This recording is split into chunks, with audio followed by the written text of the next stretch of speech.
अस्सलाम वालेकुम सामीन कराम, मैं हूं Syed Zeeshan Haider. Welcome to Brazen Truth. जी सामीन, इस वक्त हम तज्ज़िया करने जा रहे हैं मौजूदा पॉलिटिकल सिचुएशन का। प्योरली सियासी तज्ज़िया होगा। इस वक्त जो सियासत में क्या हो रहा है, मेरी हमेशा कोशिश ये होती है कि अपने नाजरीन को पूरी पिक्चर दूँ। उनको छोटी छोटी खबरों, छोटे छोटे डेवलपमेंट्स में उलझा कर कन्फ्यूज़ या बोर करना मेरा मकसद नहीं होता। मेरा मकसद ये होता है उन्हें पॉलिटिकल अवेयरनेस देना, उन्हें बड़ी पिक्चर अपनी एंगल से, अपने व्यू से उनको बड़ी तस्वीर दिखाने की कोशिश मेरी होती है। तो समीन,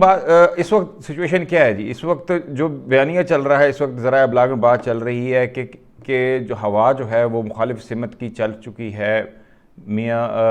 खान साहब के ख़िलाफ़, तहरीक इंसाफ की हुकूमत के ख़िलाफ़, और ये फेवर में जा रही है PMLN या उनकी और दीगर अपोजिशन या PDM पार्टीज़ की। सामीन करम, पहले आप ये समझिए, मैं अक्सर अपने वीलॉग्स में एक बात करता हूँ, आपको समझाने की कोशिश करता हूँ कि इस्टेब्लिशमेंट कह लें या मुक़्तदर हल्के कह लें, उनकी तरफ से ऑफ़र्स डेफिनेटली टेबल पे रखी गई हैं जिसके बहुत सारी निशानियाँ मौजूद हैं। और वो निशानियाँ क्या होती है? कुछ चीज़ें ये पाकिस्तान में बहुत सारे मामलात जो हैं इतने ओपन नहीं होते, उनको जो है रीड बिटवीन द लाइंस करना पड़ता है और उनको निशानियों से समझना पड़ता है। मसलन मैं आपको मोटी निशानी दे दूं कि लास्ट टाइम PDM के किसी बड़े जो है रुकन या किसी पार्टी के बड़े किसी सियासतदान या लीडर को नैब ने कब उठाया और कितना अरसा रखा, ये आप इस पे देख लीजिए कि कौन सा कितने इस वक्त नैब ज़दा हैं बड़े लीडरान, तो आपको अंदाज़ा हो जाएगा। और उनको उठाए जाने का या उनके खिलाफ कार्रवाई समझ लें, मुतहरक किस्म की स्ट्रॉन्ग कार्रवाई कब हुई है लास्ट, तो ये आपको निशानियाँ हैं थोड़ी। इस पर खुद आप देख लीजिए, इसका खुद ही आपने कंक्लूजन, मैं आपको कभी कंक्लूजन नहीं देता, मैंने आपके सामने सिर्फ फैक्ट्स रखने हैं, उसका अब नतीजा आपने खुद निकालना है। दूसरा मैं हमेशा कहता हूँ कि जो उनकी तरफ से आप समझ आइए कि उनकी तरफ से जो भी ऑफ़र PMLN को दी जाती है या PDM को दी जाती है या बिलखुसूस PML को दी जाती है, तो वो वन साइडेड नहीं होती। मसलन कि वो ऑफ़र होती है, जो बिजनेसमैन वो समझते हैं कि जब भी आप ऑफ़र देते हैं तो आप टेबल पर रखते हैं। ऐसा नहीं होता कि आपने ऑफ़र उसकी जेब में डाल दी। ये दुनिया के अंदर डील करने का एक तरीका होता है। अगला बंदा टेबल से उठा ले तो डील हो गई, ना उठा ले तो वो डील कैंसिल। यही तरीकाकार, इसी नुक्ते को आपने निगाह में रखना है। और आप देख लीजिए कि मैं अब आपको गिनवाता जाता हूँ कि क्या क्या चीज़ें टेबल पर हुई और वो उठाई क्यों नहीं गई और अब वो कहाँ है। TLP का मामला देख लें, वो तो बैन हो गई थी जी आखिरी खबरों तक, उसके बाद उन्होंने इलेक्शन भी लड़ ली और फिर हो सकता है अब वो उसके 90% चांसेस ये हैं कि अगर वो मामलात नहीं सुलझते अपोजिशन के साथ, PMLN के साथ, मियाँ साहब के साथ, तो वो फिर बड़े मुतहरक तरीके से, अब उसका साइंस थोड़ा सा मैं आपको जल्दी से समाप्त कर दूँ कि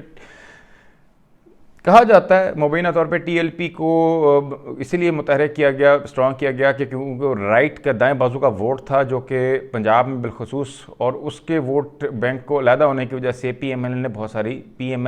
बहुत सारी सीटें लूज़ की। तो अब वो अगर कालादम हो जाती है तो वो उसका वोट बैंक PMLN को वापस मिलता है और PMLN फिर दोबारा मज़ीद ताकतवर तरीन पार्टी बन के पंजाब में उभरती है। और फिर जो आपको पता है, जिसके पास पंजाब उसके पास पाकिस्तान। तो ये टेबल पे ऑफ़र आई, समझ लें कि मतलब चांस था, मैं यूँ कह लें, ऑफ़र का वर्ड मैं मज़ा खाऊँगी। ऑफ़र देखें जी, बड़ा बहुतात होना पड़ता है, ख़ास तौर पर आजकल के ज़माने में जो कुछ हो रहा है सहाफ़त के साथ, आपको भी पता है, आप इसी मुल्क में रहते हैं। तो चांस था, जो कि मैं चांस का वर्ड यूज़ करूँ, चांस था। PMLN ने उस चांस को अवेल नहीं किया और वो फिर अब TLP का मामला क्या है उस पर कोई बात नहीं, कोई खबर नहीं। और बहरहाल TLP हो गया, उसके बाद सेनेट के अंदर अनहोनी हो गई जी, गिलानी साहब जीत गए, अनहोनी की बात है। उसके बाद नई बात बनी तो फिर गिलानी साहब हार गए और फिर उसके बाद आप डस्का इलेक्शन के अंदर देख लें जी, हमने बताना था जी कि अब हम बिल्कुल हैंड्स ऑफ हैं, तो डस्का इलेक्शन के अंदर हमने सपोर्ट नहीं की, इस वजह से वो देखें कितना बड़ा अजीब सा तमाशा हो गया। और अगर हमारी सपोर्ट होती तो कभी ऐसी गलतियां ना होती और मामला मुख्तलिफ होते और रिज़ल्ट भी मुख्तलिफ होते। तो बहरहाल डस्का का देखें, आप देख लें, फिर आप सिंध का, कराची का देख लें, इलेक्शन देख लें, मुख्तलिफ चीज़ें देख लें, ये इलेक्शंस देख लें। फिर हमने फिर एक और भी आपके लिए आसान कर दिया कि आपको इनिशिएटिव भी नहीं लेना पड़ेगा। हमने आपके सामने एक पूरी टीम बना के जहांगीर तरीन की शक्ल के अंदर उनके रफ़्क़ा की शक्ल में दे दी कि बस आपने सिर्फ थपकी देनी है उनको और उनके साथ चल पड़ना है, और आपको भी वापस आने की ज़रूरत नहीं है। अपने छोटे भाई को ही कह दीजिए कि बस आप उनका साथ दें, और फिर पंजाब तो गया और फिर बस आगे फिर रास्ते वही पुराने मौजें जैसे पहले हुआ करती थी, लेकिन आपने फिर वो नहीं किया, तो फिर अब देखा कि तरीन साहब के मामला जो है हल होने की तरफ चल पड़े, और अभी भी इस दरमियान में हाफ कुक्ड रखे हुए हैं कि अगर बन गया, अगर वहाँ से ग्रीन सिग्नल आ गया इंग्लैंड से मियाँ साहब की तरफ से, जहांगीर तरीन साहब फिर और ज़्यादा तब जो है वो तबाही फेर देंगे पंजाब के अंदर, और नहीं तो फिर वापस वो PTI में शामिल। इसी तरह चौधरी निसार साहब को एक्टिवेट कर दिया गया है जी, हो गए हैं, चले मैं फिर गलती कर जाता हूँ ना जी, देखिए एक्टिवेट हो गए हैं, और वो भी जो है वो एक तहरीक चला सकते हैं पंजाब के अंदर, और टफ टाइम दे सकते हैं बुज़दार गवर्नमेंट को, और अगर मामला नहीं बनते तो फिर वो वैसे जैसे बैठे रहे चक्री के अंदर जाके बैठे हुए थे वहीं बैठे रहेंगे। उसी तरह आप देख लीजिए शहबाज शरीफ साहब को इतना 8 माह के अंदर, वो कहते हैं हिफाजती तहवील, नहीं सॉरी रॉन्ग वर्ड यूज़ हो, हिफाजती तहवील नहीं, गलत होगा कहना, मतलब डेफिनेटली वो जेल में रहे हैं, बड़ा बहुत सख्त काम होता है जेल, चाहे घर की क्यों ना हो, तो वो आम आदमी, वो अल्लाह हर किसी को बचाए जेल से। तो खैर उन्होंने इतना अर्सा जेल काटी, और फिर वो बाहर आए हैं, और उन्होंने बाहर भी जाना था, लेकिन वो बाहर चले, उसमें अलग बात करेंगे, बाहर नहीं जा सके, लेकिन वो बाहर आए हैं तो ऐसा नहीं है कि वो बाहर ही रहेंगे, कल फिर वापस जा सकते हैं अगर मामला नहीं जिस मकसद के लिए बाहर आए हैं, या जो वो चांस वो अवेल नहीं करते, तो फिर वापस जा सकते हैं। कोई ऐसी चीज़ नहीं है कि बस अब वो शायद इसीलिए उनको बाहर भी नहीं जाना दिया गया कि ये भी बाहर चले जाके शायद वापस ना आए, लेकिन उन्होंने आना ही था डेफिनेटली, उनको तो मसला नहीं है, वो तो बहरहाल वो पुल हैं। बहरहाल देखिए ये मैं आपको गिनवा दिया, मैं थोड़ा सा रिकैप, और फिर काजी साहब का फैसला भी हो गया और वापस वो बहाल हो गए। देखिए जी जस्टिस अदलिया में भी अब देखें माशाल्लाह ये एक अच्छी चीज़ हो गई इस के काजी साहब जो जैसे जो हैं फ्यूचर के चीफ जस्टिस जो हैं, इंशाअल्लाह ताला अल्लाह की तरफ से खैर हो, इस मुल्क के अंदर कोई पता तो होता नहीं, लेकिन जो है वो बनने जा रहे हैं चीफ जस्टिस, और फिर ये भी बड़ा पॉजिटिव साइंस हैं। और उसके बाद आप देख लें, मैंने आपको इतनी सारी चीज़ें गिनवा दी। अब नया एक धड़ा, जब तरीन साहब कम नहीं थे तो एक और धड़ा भी पंजाब के अंदर से शामिल आ गया, फॉरवर्ड ब्लॉक टाइप का, उनसे हट कर, और फिर हमने और चीज़ें आगे तरफ ले गए। लेकिन अभी देख लीजिए आगे से डील टेबल से उठाई नहीं जा रही। तो ये सब वो मामलात हैं कि वो टेबल पर जाते हैं, कभी वापस आ जाते हैं, कुछ टेबल पर पड़े हुए हैं, लेकिन आगे से उठाया नहीं जा रहा। तो अगर वो उठाया नहीं जाएगा तो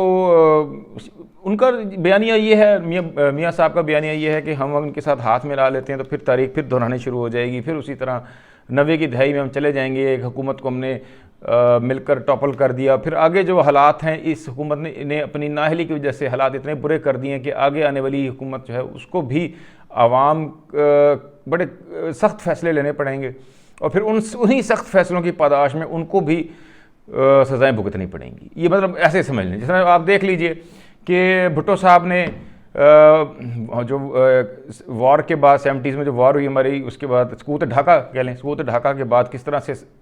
चीज़ों को संभालने की कोशिश की, लेकिन फिर उनके खिलाफ इतनी बड़ी चार्जशीट सामने आ गई। तो ये एक ऐसा होता है, तो उस चीज़ को वो रोकना चाहते हैं। बहरहाल शायद उनका ये नज़रिया है, मेरा ये तज्जिया है कि वो चाहते हैं कि इस बार जो मामलात हैं जिसने किए हैं वो खुलकर सामने आ जाएं, आवाम के सामने चीज़ें खुलकर सामने आ जाएं। वो शायद ट्रुथ एंड रिकॉन्सिलेशन चाहते हैं, लेकिन वो ट्रुथ पहले चाहते हैं, ताकि जो एक सिलसिला चल रहा है सियासी के सियासतदान आके रेस्क्यू करते हैं और फिर सियासतदान रेस्क्यू करने की सज़ा में खुद टूंगे जाते हैं। ठीक है जी, तो ये वो शायद उसको रोकना चाहते हैं, ये उनका नज़रिया है। लेकिन दूसरी तरफ ये भी देख लीजिए कि आखिरकार PMLN भी एक सियासी पार्टी है, और पार्टी जो होती है MNA MPA से बनती है, और MNA MPAs ने अपने हलकों में काम करने होते हैं, लोगों के मसले होते हैं। पंजाब के अंदर लोग कब तक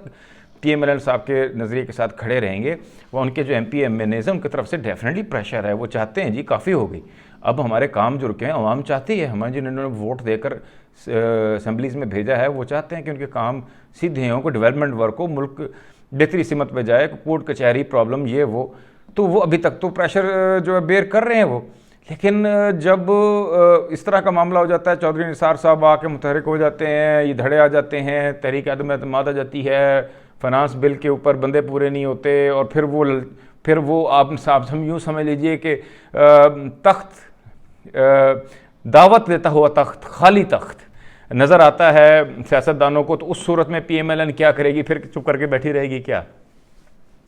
उसके लिए मियाँ साहब के लिए बड़ा मुश्किल हो जाएगा इसी सूरत हाल के अंदर। और जब ललचाई नज़रों से सारे उनके जो MPs जो हैं, MNAs हैं, वो इक़्तिदार की कुर्सी की तरफ देख रहे होंगे और दूसरी निगाह में वो मियाँ साहब की तरफ देख रहे होंगे कि हमें इजाज़त दीजिए और हम इक़्तिदार पर जाके बैठ जाएँ, तो वहाँ पर मियाँ साहब को अपने सपोर्टरान को, अपने वोटर्स को, अपने पार्लियामेंटेरियंस को रोकना संभालना मुश्किल हो जाएगा। तो ये एक मुश्किल सूरत हाल बन सकती है मियाँ साहब के लिए। शायद यही चीज़ जो है वो शहबाज शरीफ साहब देख रहे हैं या उनके हम ख्याल लोग देख रहे हैं, और ये चीज़ बावर कराना चाहते हैं मियाँ साहब को कि आखिर कब तक हम अपनी पार्टी को जो है इस तरह इकट्ठा रखेंगे और उसमें कहीं खुदा न खास्ता टूट फूट ना हो जाए या इस तरह चीज़ें ना हो जाए। डेफिनेटली चीज़, हर कोई जो इलेक्शन लड़कर आता है वो उसके मकासद होते हैं, उसने अपना जवाब देना, हल्के में काम करवाने हैं, उसका बहुत ठीक ठाक प्रेशर है। तो अब दूसरी चीज़ तरफ जो है वो ये दोनों आपको साइडें के बयानी मैंने बता दी है कि मियाँ साहब क्यों नहीं कर रहे, कदम उठा रहे, और मियाँ साहब को जो उनकी अपनी पार्टी के उनके दोस्त रुफ़का हैं कि कह रहे हैं कि आप आगे बढ़ें और रिकॉन्सिलिएशन करें, को मुफाहमत करें, इस हुकूमत को चलता करें, उनके क्या रीज़न्स हैं। और आगे आने वाली सूरत हाल भी बता दी कि अगर पंजाब डिस्टेबलाइज होता है, अगर सियासी बहरान पैदा होता है, तो उसमें PMLN साइड लाइन पे नहीं बैठ सकेगी, उसको डेफिनेटली इस चेंज का हिस्सा बनना पड़ सकता है। तो ये तो नहीं हो सकता कि PMLN जो है PTI को वोट डाल दे तो ये तो जो है अजूबा होगा। अगर ऐसा हो भी सकता है, लेकिन ये अजूबा ही होगा। तो उस सूरत हाल के अंदर डेफिनेटली करते ना करते आपको डिसलॉज करना पड़ जाएगा PTI गवर्नमेंट को। खैर, दूसरी तरफ आप इसका जो बेहतरीन हल जो है, जो हमेशा मैं तजवीज़ करता हूँ, वो ये है कि आप थोड़ा सा पीपल्स पार्टी स्टाइल में आ जाएं, सरदारी स्टाइल में आ जाएं, और आप अपने शराइत को थोड़ा सा नरम करते हुए, अब आप कितना 3 साल और क्यों ज़लील कौम को करना, सॉरी वर्ड नहीं सही, तकलीफ़ में रखना चाहते हैं कौम को। आप थोड़ा सा आइनी तरमीम की तरफ आ जाएँ। 18वीं तरमीम आपने देखा कि कितनी मौसर रही और उससे कितना फ़ायदा हुआ। इसी तर्ज के ऊपर PDM के प्लेटफॉर्म को यूज़ करते हुए, कुछ लेने और देने के मामलात में तय करते हुए, कुछ इलेक्शन से मुतल्लिक आइनी तरमीम ले आएँ, कुछ कंट्रोल की, कुछ चेक एंड बैलेंसेस की आइनी तरमीम अपनी तरफ से कार्ड रख दें, और उसके बाद फिर आप जो भी सियासी जो मामला आते हैं उसको टेकअप कर लें। उम्मीद है कि अब जो है आपके मुखालिफ इतने नरम हो चुके हैं कि आपकी बहुत सारी सख्त किस्म की, जिस तरह नैब लॉज हैं, जिस तरह के प्राइवेट सेक्टर के अंदर जो है वो सरकारी मुदाखलत है, उस किस्म के कुछ चीज़ें आप आइनी तरमीम ला सकते हैं। इस वक्त आप वो पोजीशन में आ रहे हैं, तो आप उसको पब्लिक फोरम पे उठाएं और उनको टेबल करें, और उम्मीद है कि इसमें आपको काफ़ी कामयाबी होगी। अदरवाइज़ क्या है, 3 बैठे रहें, अगले इलेक्शंस का वेट करते रहें, और उसके बाद भी क्या होगा आपके बस में तो है नहीं। उस वक्त सूरत हाल क्या होगी, सियासत का तो पता ही कुछ नहीं होता, और इंटरनेशनल सिचुएशन क्या उस वक्त होती है, जो आपके इस वक्त पॉजिटिव आपके साथ चीज़ें चल रही हैं, कल होती हैं, नहीं होती हैं। तो सियासत जो है वो अपॉर्चुनिटी से फ़ायदा उठाने का नाम है। तो मियाँ साहब को यही एडवाइस है कि आप जो है फौरी तौर पर जो है आइनी तरमीम की तरफ चलिए। ये एक जमहूरी तरीका है, जो भी आप गारंटीज़ चाहते हैं वो आइन में रख लीजिए, जो चीज़ें चेंजेस आप चाहते हैं उसको आइनी बिल बनवाइए, उसके ऊपर बहस करवाइए, अवामी बहस छेड़ दीजिए, और इस तरीके से आप कम अज़ कम कोई कुछ ना कुछ तो आप सामने ले आएंगे, और इंशाअल्लाह ताला इस तरह से आपको मुल्क का भी फ़ायदा होगा। और फिर आप जो पॉलिटिकल चेंज लाना चाहते हैं, कोई गैर जमहूरी काम नहीं है, आप आदम एतमाद लेकर आएँ, और हुकूमत में अगर इन हाउस चेंज आती है, जो भी आप चेंज पार्लियामेंट आइन में रहते हुए ला सकते हैं, वो ज़रूर लेकर आएँ। और यही एक तरीका है। और दूसरी लोकल बॉडीज़ हो गया, वो उसका आप मुतालबा रख दीजिए कि लोकल बॉडीज़ का इलेक्शन होना चाहिए, उसको आप कॉन्टेस्ट कर लीजिए, ताकि आपकी जड़ें मजबूत हो जाएँ, आप और ज़्यादा स्ट्रॉन्ग हो जाए। तो ये आप मुतालबा रख लीजिए कि आप लोकल बॉडीज़ की इलेक्शन कराएं, और आप उसमें non interference, hands free, Daska type local bodies के इलेक्शन हों, और फिर अख्तियारात नीचे भी चले जाएंगे, क्योंकि आपको पता है कि अब अदलिया बहुत हमारी माशाल्लाह जो बहुत बेहतर है, बहुत स्ट्रॉन्ग है, और वो उसके मौजूद होते हुए उनको आर्टिकल 148 पे अमल दरामद करना पड़ जाएगा फेडरल गवर्नमेंट को, प्रोविंशियल गवर्नमेंट को। इससे कहा आपको ये थोड़ा सा मैं अब मुश्किल ना हो जाए समझाने के लिए, इस पर हम अलहदा भी व्लॉग करेंगे कि किस तरीके से स्ट्रेटजी बनाई जा सकती है PMLN को। लेकिन मोटी बात इसको समअप कर दूँ, वो ये है कि आइनी तरमीम लेकर आए PDM के प्लेटफॉर्म से PMLN, और उस पर में लोकल बॉडीज़ इलेक्शन भी शामिल हों उसके अंदर, उस पैकेज के अंदर, और फिर उस पर अगर एग्री हो जाता है, आइनी तरमीम पास हो जाती हैं, उसके बाद PMLN एक्टिवली जो है वो चेंज लाए या मुतहरिक हो जाए, और वो मुल्क में जो तब्दीली लाए, और क्योंकि इसमें तब्दीली लाना मुल्क के लिए ज़रूरी है, आवाम का देखिए, इस मुल्क का देखिए, और कुछ भी ना देखिए। सैयद ज़ीशान हैदर को ब्रेज़न ट्रुथ के प्लेटफॉर्म से इजाज़त दीजिए, फिर मिलेंगे नए तज्ज़िये के साथ। खुदा हाफिज़।